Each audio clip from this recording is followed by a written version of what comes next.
Hello दोस्तों, आज का लेक्चर हमारा इस चैप्टर का लेक्चर नंबर 8 होने वाला है।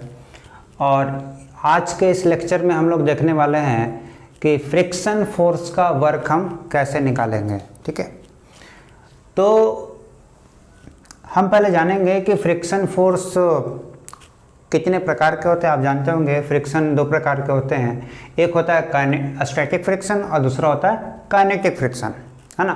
मैं इसके बारे में एक ब्रीफ में पहले इसके बारे में बता देता हूँ, उसके बाद फिर आएंगे इसके ऊपर कैसे वर्क निकालेंगे। ठीक है, तो अगर हम बात करें स्टैटिक फ्रिक्शन की, तो दो सरफेस के बीच में वह फ्रिक्शन जो दो सरफेस के रिलेटिव मोशन के टेंडेंसी को, मतलब एक सरफेस दूसरे सरफेस के ऊपर चलना चाह रहा है लेकिन चल नहीं रहा है।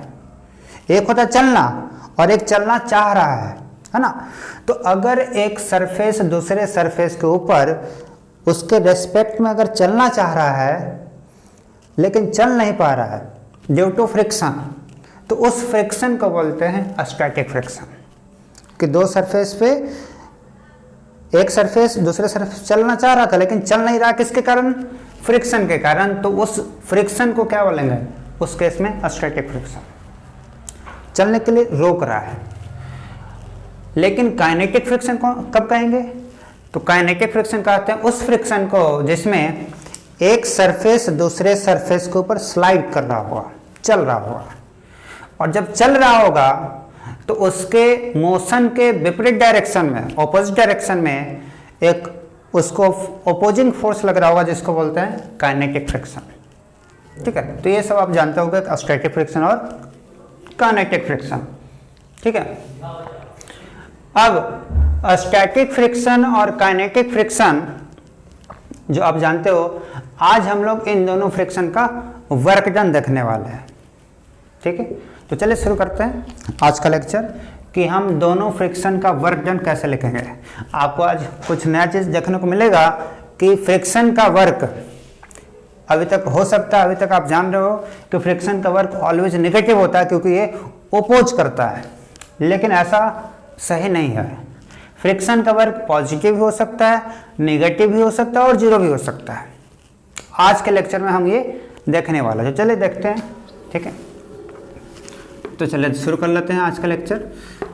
तो पहले हम देखेंगे स्टैटिक फ्रिक्शन का वर्क डन। ठीक है, तो आज सबसे पहले हम देखने वाले हैं work done by static friction. हाँ, यानी कि एक सरफेस दूसरे सरफेस के ऊपर चल नहीं रहा होगा, चलने का प्रयास कर रहा होगा, उसका चलने का टेंडेंसी होगा लेकिन चल नहीं रहा होगा। किसके कारण? स्टैटिक फ्रिक्शन के कारण। तो इस स्टैटिक फ्रिक्शन का ही हमें निकालना है वर्क। ठीक है, तो देखिए कुछ एग्जांपल लेके चलते हैं, है ना। जैसे मान लीजिए ये कोई सरफेस है, हॉरिजॉन्टल सरफेस, और इस हॉरिजॉन्टल सरफेस पर एक ब्लॉक है। मान लीजिए ब्लॉक है रखा हुआ है, मान लीजिए ब्लॉक सपोज डेट 2 kg का है। ठीक है, और ये सरफेस के पास फ्रिक्शन है, मतलब मान के चलिए इसका फ्रिक्शन कोफिशिएंट जो रखा है static friction coefficient suppose date 0.5। ठीक है, और हम इस पर फोर्स लगा रहे हैं, कितना? 2 न्यूटन का सपोज डेट फोर्स लगा रहे हैं। तो क्या ये 2 न्यूटन की वजह से आगे चलेगा? नहीं चलेगा। क्यों? क्योंकि फ्रिक्शन जो ब्लॉक और सरफेस के बीच में लगेगा वो इसको रोक रहा होगा। अच्छा, आप जानते होंगे कि स्टैटिक फ्रिक्शन, इसके लिमिटिंग फ्रिक्शन इसके बीच में कितना लगता है। आप फ्रिक्शन में पढ़े होंगे फ्रिक्शन चैप्टर में कि mg कितना लगता है? 20। तो 20 का आधा ये कितना हो गया? 10। तो 10 यहाँ पर लिमिटिंग फ्रिक्शन आ रहा होगा, मतलब आप 10 न्यूटन तक आप अगर फोर्स लगाओगे तब तक ये ब्लॉक नहीं चलेगा। तो ये फोर्स तो 10 से कम ही है, तो अगर 2 न्यूटन का फोर्स लगाएंगे तो ये ब्लॉक चलेगा? नहीं चलेगा। अब सवाल है क्यों नहीं चल रहा है? क्योंकि अगर इस ब्लॉक पर हम देखें तो ब्लॉक पर जो हम फोर्स लगाए हैं, 2 न्यूटन का फोर्स लगाए हैं, इस 2 न्यूटन के फोर्स को फ्रिक्शन अपोज कर रहा होगा, रोक रहा होगा। और फ्रिक्शन किधर लग रहा होगा? तो इस फोर्स के ऑपोजिट डायरेक्शन में, क्योंकि ये फोर्स इसको आगे की ओर चलाना चाह रहा है, तो फ्रिक्शन कितना लगेगा इसको रोकने के लिए, पीछे की ओर लगेगा। अब पीछे कितना लगेगा ताकि ये इसको रोक दे, तो अगर आगे 2 लगाए हैं तो पीछे भी 2 लगेगा, तो ये रुक जाएगा। फ्रिक्शन का काम ही है क्या, रिलेटिव मोशन को रोकना। तो ये मूव करना चाह रहा था लेकिन ये इसको रोकेगा, और रोकने के लिए इसको कितना लगना पड़ेगा, 2 न्यूटन, है ना। या फ्रिक्शन में पड़े हुए सब, तो फ्रिक्शन इस पे लग रहा है कितना, 2 न्यूटन फोर्स लग रहा है, और लग रहा है जिसकी वजह से ये जो ब्लॉक है वो चल नहीं रहा, ये रुका हुआ है, रेस्ट में है। अब अगर ये रेस्ट में है तो इसका डिस्प्लेसमेंट कुछ हो रहा होगा, नहीं। तो इसका डिस्प्लेसमेंट कितना हो रहा होगा अगर हम बात करें तो डिस्प्लेसमेंट यानी कि s का वैल्यू कितना होगा, 0। तो डिस्प्लेसमेंट नहीं हो रहा है, फोर्स तो लग रहा है लेकिन डिस्प्लेसमेंट नहीं हो रहा है। अब आप बताइए कि हम वर्क कैसे निकालते हैं। वर्क हम निकालते हैं ना, वर्क बराबर होता है फोर्स इनटू डिस्प्लेसमेंट, है ना, F डॉट S होता है बेसिकली। तो फोर्स कितना लग रहा है, 2 न्यूटन का फ्रिक्शन फोर्स। ये कौन सा फ्रिक्शन है, स्टैटिक फ्रिक्शन। तो स्टैटिक फ्रिक्शन का जो वर्क फोर्स है वो कितना है, वैल्यू 2 न्यूटन, लेकिन डिस्प्लेसमेंट हो रहा है क्या, नहीं, रुका हुआ है। तो डिस्प्लेसमेंट 0 है, तो यहाँ पर वर्क कितना आ जाएगा, 0। अब आपके मन में आ रहा होगा कि सर स्टैटिक फ्रिक्शन में तो हमेशा जो बॉडी रहेगा वो रुका हुआ ही रहेगा, तो हमेशा डिस्प्लेसमेंट 0 ही होगा, तो क्या हमेशा वर्क 0 होगा। तो जवाब है नहीं। इसका स्टैटिक फ्रिक्शन का वर्क पॉजिटिव भी हो सकता है और साथ में नेगेटिव भी हो सकता है। ये तो हमने पहला केस देखा जहाँ पर डिस्प्लेसमेंट हो ही नहीं रहा था, फ्रिक्शन तो लग रहा था स्टैटिक फ्रिक्शन, लेकिन डिस्प्लेसमेंट नहीं हो रहा था। तो हम बोलेंगे कि डिस्प्लेसमेंट नहीं है लेकिन फोर्स लग रहा है, तो वर्क इसका 0 होगा। देखते हैं अगला कि फ्रिक्शन का, स्टैटिक फ्रिक्शन का वर्क पॉजिटिव भी हो सकता है क्या, अगर होगा तो किस एग्जाम्पल में। देखिए हम लेके चलते हैं सेकंड एग्जाम्पल समझने के लिए, है ना। देखिए मान लीजिए 2 ब्लॉक है ना। आप फ्रिक्शन चैप्टर में इस टाइप के 2 ब्लॉक प्रॉब्लम पढ़े होंगे, जिसमें एक ब्लॉक दूसरे ब्लॉक के ऊपर रखा रहेगा इस तरीके से, है ना। मान लेते हैं ये है 3 kg का ब्लॉक और इसके ऊपर रखा हुआ एक 2 kg का ब्लॉक, और हम क्या कर रहे हैं कि नीचे वाले ब्लॉक को हम फोर्स लगा करके खींच रहे हैं। कितना, मान लीजिए हम फोर्स लगा रहे हैं इस पे 20 न्यूटन का फोर्स लगा रहे हैं, सपोज दैट।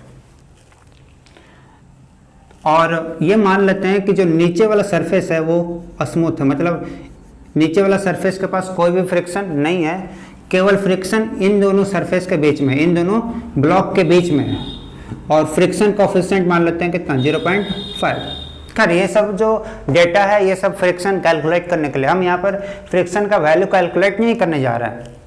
हम जस्ट ये देखने जा रहे हैं कि फ्रिक्शन का वर्क क्या पॉजिटिव भी हो सकता है और क्या नेगेटिव भी हो सकता है ना। हमें बस इतना देखना है। अगर फ्रिक्शन पढ़ रहे होते तो हम ये सब कैलकुलेट करते कि फ्रिक्शन कितना लगेगा, दोनों ब्लॉक साथ में जाएगा कि नहीं जाएगा, ये सब कैलकुलेट करते। लेकिन यहाँ पर हम ये सब नहीं देखने वाले है ना। जब फ्रिक्शन चैप्टर पढ़ेंगे तो ये सब कैलकुलेट करेंगे, है ना। देखिए तो हम मान के चलते हैं कि जो हमने फोर्स लगाया, इस फोर्स की वजह से ये दोनों ब्लॉक साथ में जा रहे हैं। मान लेते हैं दोनों ब्लॉक साथ में जा रहे हैं, दोनों ब्लॉक के बीच में कोई भी स्लिपिंग नहीं हो रही है ना, कोई भी स्लिपिंग नहीं हो रहा, मान के चलते हैं, है ना। तो अगर स्लिपिंग नहीं हो रहा है तो दोनों ब्लॉक साथ में जा रहा होगा, बिल्कुल। और अगर दोनों ब्लॉक साथ में जा रहा होगा तो दोनों का क्या डिस्प्लेसमेंट सेम होगा, हाँ बिल्कुल। तो डिस्प्लेसमेंट सेम होगा, दोनों का एक्सेलरेशन भी सेम होगा, एवरीथिंग सेम होगा। तो यहां पर 2 kg और 3 kg मान लेते हैं, ये इसका इनिशियल पोजीशन था A, और ये जब यहां से चल करके यहां आ गया तो ये हो गया इसका final position B। Force continuously इस पे लग रहा था 20 न्यूटन का, ठीक है। तो इस फोर्स के कारण ये जो ब्लॉक है वो यहां से चल करके यहां आया, ठीक है। अब देखिए, मान लेते हैं कि यहां से यहां तक आने में इनिशियल पोजीशन ए से चल करके फाइनल पोजीशन बी तक आने में जो डिस्प्लेसमेंट हुआ वो मान लेते हैं कितना हुआ, एस। सपोज दैट डिस्प्लेसमेंट किधर हुआ, पॉजिटिव एक्स में, इधर की ओर राइट में, है ना। हमें निकालना वर्क। देखिएगा, अगर हम बात करते हैं कि 2 kg और 3 kg के बीच में जो फ्रिक्शन है, क्या फ्रिक्शन लग रहा है? तो आप सोच के देखिए, ये ब्लॉक शुरुआत में पूरा पूरा रुका हुआ था, ये चलना शुरू किया, क्यों? क्योंकि हमने फोर्स लगाया, 20 न्यूटन का फोर्स लगाया। अब ये जो 20 न्यूटन का हमने फोर्स लगाया है वो किस ब्लॉक पे लगाया? 3 kg पे लगाया ना। हमने 2 kg वाले पे फोर्स लगाने गया था क्या? नहीं, हम तो ये 2 kg वाले पे लगाए ही नहीं, हम तो केवल किस पे लगा रहे थे? 3 kg वाले पे। लेकिन केवल 3 kg वाला ब्लॉक नहीं चल के आया है, 3 kg वाले के साथ जो इसके ऊपर रखा हुआ था 2 kg ब्लॉक, वो भी साथ में चल के गया है। अब सवाल ये है कि 2 kg वाला ब्लॉक यहां से अपने आप कैसे गया? क्या अपने आप गया है या इस पर कोई फोर्स लगा होगा? तो जवाब है इस पर कोई फोर्स लगा होगा, क्योंकि आप जानते हैं न्यूटन्स के फर्स्ट लॉ से, इनर्शिया के कारण, कि अगर कोई ब्लॉक रुका हुआ है तो रुका हुआ ही रहेगा जब तक कि उस पर कोई फोर्स ना लगे। तो 2 kg वाला ब्लॉक पहले रुका हुआ था, अभी भी रुका रहना चाहेगा, लेकिन ये तो मूव कर गया। अगर ये मूव किया है तो इसका मतलब कि इसके ऊपर कोई फोर्स लगा होगा 2 kg वाले पे। अब सवाल है कि 2 kg वाले पे फोर्स कौन लगाया होगा? तो जाहिर सी बात है इन दोनों ब्लॉक के बीच में कौन सा फोर्स एग्जिस्ट करेगा? Friction force. और फ्रिक्शन फोर्स ही इस 2 kg ब्लॉक को यहाँ से यहाँ तक लेके जाएगा। तो अगर हम बनाए 2 kg ब्लॉक का डायग्राम, ये है 2 kg ब्लॉक, और अगर हम इसका एफवीडी बनाते, मतलब फ्री बॉडी डायग्राम बना के देखते हैं क्या हो रहा है असली में, तो असली में हो क्या रहा है कि 2 kg ब्लॉक पर 3 kg वाला जो ब्लॉक है, नीचे वाला ब्लॉक, ये इस पर आगे की ओर फ्रिक्शन फोर्स लगा रहा होगा। कौन सा फ्रिक्शन? Static friction. क्यों? क्योंकि दोनों साथ में चल रहा है, रिलेटिव मोशन दोनों के बीच में नहीं हो रहा है। तो अगर रिलेटिव मोशन नहीं हो रहा, साथ में जा रहा है, तो कौन सा फ्रिक्शन लग रहा होगा? स्टैटिक। तो 2 kg वाले ब्लॉक पे स्टैटिक फ्रिक्शन लग रहा है, और इस फ्रिक्शन फोर्स के कारण ही इसमें एक एक्सेलरेशन आया। इसका वेलोसिटी जो पहले 0 था वो चेंज होकर के कुछ बढ़ा, और ये वेलोसिटी के कारण फिर यहां से मूव करके यहां आया। This is final position of 2 kg block, यहां से यहां आया। अभी भी इस पर फ्रिक्शन लग रहा होगा, Fs। Initial position, final position, ठीक है। कितना डिस्प्लेसमेंट हुआ? S हुआ। तो अब आप ये बताइए, ये फोर्स लग रहा है? हाँ लग रहा है। इस फोर्स के कारण 2 kg ब्लॉक पर डिस्प्लेसमेंट भी हुआ? हाँ हुआ। तो फोर्स भी लगा, डिस्प्लेसमेंट हुआ, यानी कि वर्क हुआ होगा? हाँ बिल्कुल हुआ। अब सवाल है कितना वर्क हुआ? तो वर्क आप कैसे निकालते हो? वर्क बराबर, यहां लिख लेते हैं, ठीक है, यहां लिख लेते हैं कि वर्क यहां पर जो किया गया है किसके द्वारा? स्टैटिक फ्रिक्शन के द्वारा। वो कितना किया गया? तो सिंपल है, फोर्स इंटू डिस्प्लेसमेंट। फोर्स लग रहा है राइट में और डिस्प्लेसमेंट भी हो रहा है राइट में, तो सीधा दोनों गुना कर लेंगे। तो फोर्स हो गया F into S, F S into S, static friction into displacement. अब आप बताइए, स्टैटिक फ्रिक्शन का जो यहाँ पर हमने वर्क लिखा है, यह पॉजिटिव होगा या नेगेटिव होगा? पॉजिटिव कब होता है? जब सेम डायरेक्शन में फोर्स भी लगे और डिस्प्लेसमेंट भी उसी डायरेक्शन में हो, है ना। तो यहाँ पर तो दोनों का डायरेक्शन तो सेम ही है, फोर्स भी लग रहा है राइट में और डिस्प्लेसमेंट भी हो रहा है राइट में, तो वर्क क्या होगा? पॉजिटिव। तो हमने यहाँ पर ये देखा कि वर्क का वैल्यू स्टैटिक फ्रिक्शन का 0 भी हो सकता है, पॉजिटिव भी हो सकता है ना। अब हम ये देखेंगे कि स्टैटिक फ्रिक्शन का जो वर्क है क्या नेगेटिव भी पॉसिबल है? बिल्कुल। देखिए, इसी क्वेश्चन में अगर हम आपसे पूछे कि 3 kg वाले ब्लॉक पर फ्रिक्शन कितना लग रहा है, क्योंकि हम जानते हैं न्यूटन्स थर्ड लॉ से कि एक्शन रिएक्शन इक्वल पेयर होते हैं। तो अगर 3 kg वाला ब्लॉक 2 kg वाले ब्लॉक पर फ्रिक्शन लगा रहा है राइट में, तो ये कंफर्म है कि 2 kg वाला ब्लॉक 3 kg वाले ब्लॉक पर फ्रिक्शन लगा रहा होगा लेफ्ट में। एक्शन रिएक्शन है ना, हम जानते हैं कि एक्शन रिएक्शन दोनों इक्वल एंड ऑपोजिट पेयर होते हैं, है ना। तो ये मान लीजिए 3 kg ब्लॉक है, ये जो फ्रिक्शन लग रहा था 2 kg वाले ब्लॉक पर, ये फ्रिक्शन कौन लगा रहा था? नीचे वाला ब्लॉक। तो जाहिर सी बात है इसके ये अगर ये फोर्स को हम बोलते हैं एक्शन, तो इस एक्शन वाले फोर्स के कॉरेस्पॉन्डिंग एक रिएक्शन भी आया होगा। और रिएक्शन फोर्स कौन लगाया होगा? रिएक्शन फोर्स 2 kg लगाया हुआ 3 kg पे। किधर? ये अगर आगे है तो ये पीछे रहेगा, है ना। एक्शन रिएक्शन किधर होते हैं? ऑपोजिट होते हैं, और इसका वैल्यू भी इक्वल रहेगा। और ये कंटिन्यूअसली यहाँ तक, जब तक ये यहाँ तक आया, कंटिन्यूअसली ये फोर्स इस पर पीछे की ओर लग ही रहा था, Fs।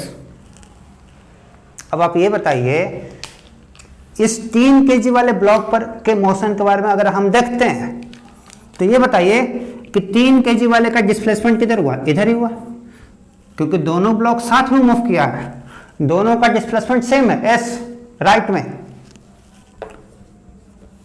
लेकिन 3 kg वाले ब्लॉक पर जो फ्रिक्शन, स्टैटिक फ्रिक्शन लग रहा है वो लेफ्ट में लग रहा है और डिस्प्लेसमेंट हो रहा है राइट में।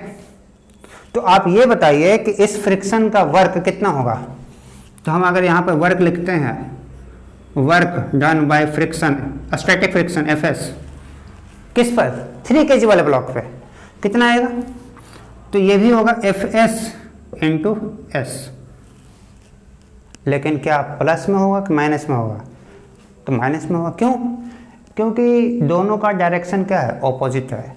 फोर्स लग रहा है पीछे की ओर लेफ्ट में, तो डिस्प्लेसमेंट हो रहा है आगे की ओर राइट में, तो दोनों का डायरेक्शन ऑपोजिट है, तो हम कहेंगे फ्रिक्शन का जो वर्क है वो यहाँ पर नेगेटिव हुआ होगा।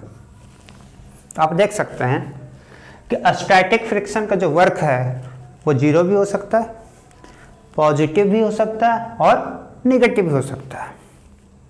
ठीक है, तीनों चीज़ पॉसिबल है। ठीक, अच्छा, एक इंपॉर्टेंट बात और, क्या? इस एग्जाम्पल में आप देखिए, अगर आप टोटल वर्क निकालते हो, मतलब 2 kg वाले ब्लॉक पे इस फ्रिक्शन का वर्क कितना हुआ? Fs इंटू एस प्लस में। 3 kg वाले ब्लॉक पे इसी फ्रिक्शन का वर्क कितना हुआ? Minus Fs into S. अगर दोनों ब्लॉक पे जो स्टैटिक फ्रिक्शन का वर्क है, अगर आप जोड़ देते हो टोटल वर्क निकालने के लिए, तो अगर हम टोटल वर्क निकालें, किसका total work? Total work of static friction, तो बता सकते हैं कि आप इसका वैल्यू कितना होगा?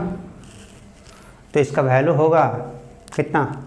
तो इसका वैल्यू होगा जितना प्लस में उतना ही माइनस में, तो दोनों मिल करके कैंसिल हो जाएगा और ओवरऑल वर्क इस पर कितना आएगा? 0, है ना। तो आप ये बात याद रखिएगा कि स्टैटिक फ्रिक्शन का पूरे सिस्टम पे टोटल वर्क कितना होता है? 0।